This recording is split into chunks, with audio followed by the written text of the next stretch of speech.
ইউবিন গর্গ জীবন কাহিনী। জুবিন গার্গ সুরের সম্রাটের জীবন কথা। 1972 সালের 1 নভেম্বর অসমের তেজপুর শহরে জন্ম নেন এক প্রতিভাবান শিশু। তার নাম রাখা হয় জুবিন গার্গ।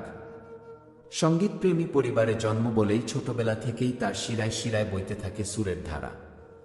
বাবা মোহিনীকান্ত গার্গ ছিলেন একজন চিকিৎসক, কিন্তু বাঁশি বাজাতে দারুণ দক্ষ ছিলেন। মা ইলা গার্গ ছিলেন গায়িকা। তাই বলা যায় সঙ্গীত ছিল তার শ্বাস-প্রশ্বাসের মতো। শৈশব ও শিক্ষা জীবন। জুবিন খুব অল্প বয়সেই গান শেখা শুরু করেন।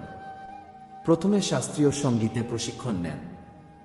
সঙ্গীতের পাশাপাশি অভিনয়, চিত্রকলা, সাহিত্য সবকিছুতেই আগ্রহ ছিল তার। পড়াশোনা করেন তেজপুর কলেজ ও পরে বাপুজি কলেজ, তবে পড়াশোনার চেয়ে বেশি মন টানত গানের দিকে। সঙ্গীত জীবনের শুরু। কৈশোরেই তিনি গান বাঁধা আর নিজস্ব সুর তৈরি করা শুরু করেন। 1992 সালে তার প্রথম অসমীয়া অ্যালবাম খিয়া নেমেকাকু প্রকাশিত হয়। এই অ্যালবাম রাতারাতি জনপ্রিয় করে তোলে তাকে। অসমের যুবসমাজ তাকে হৃদয় দিয়ে গ্রহণ করে। এরপর একে একে বের হয় অসংখ্য অ্যালবাম ও গান, যার অনেকগুলো আজও কিংবদন্তি। বলিউডে পদার্পণ। শুধু অসম নয়, তার প্রতিভা পৌঁছে যায় মুম্বাই পর্যন্ত। 2000 সালে বলিউড সিনেমা গি কায়তম মুঝে প্যারে করোগি কি এর মাধ্যমে হিন্দি প্লেব্যাক শুরু করেন। পরে কি ইয়া আল্লাহ, দিল তুহি বতা কি কিস তিন, বলি রে পাপিহারা কি কুহনা প্যার হ্যায় এর মতো গান তাকে সারা ভারতের কাছে জনপ্রিয় করে তোলে। তার কণ্ঠে আবেগ আর শক্তির মিশ্রণ শ্রোতাদের মোহিত করে দেয়। বহুমুখী প্রতিভা।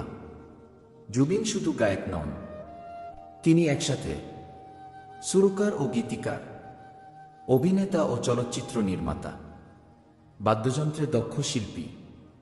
অসমিয়া ও হিন্দি সিনেমায় তিনি সঙ্গীত পরিচালনা করেছেন, নিজেই অভিনয় করেছেন বেশ কিছু ছবিতে।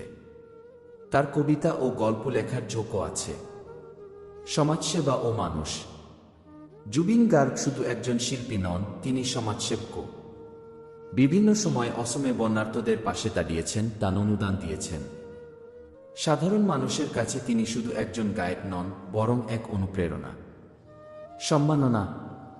তার দীর্ঘ ক্যারিয়ারে তিনি জাতীয় ও আন্তর্জাতিক অনেক পুরস্কার পেয়েছেন, কিন্তু তার কাছে সবচেয়ে বড় পুরস্কার হল কোটি মানুষের ভালোবাসা। উপসংহার: আজও তিনি অসমীয়া সঙ্গীতের এক জীবন্ত কিংবদন্তি। তার গান, তার সুর, তার আবেগ সব মিলিয়ে তিনি এক অমর শিল্পী। শুধু অসম নয়, পুরো ভারতবর্ষে এবং বিশ্বজুড়ে বাঙালি অসমীয়া সঙ্গীতপ্রেমীদের কাছে তিনি এক সুরের সম্রাট।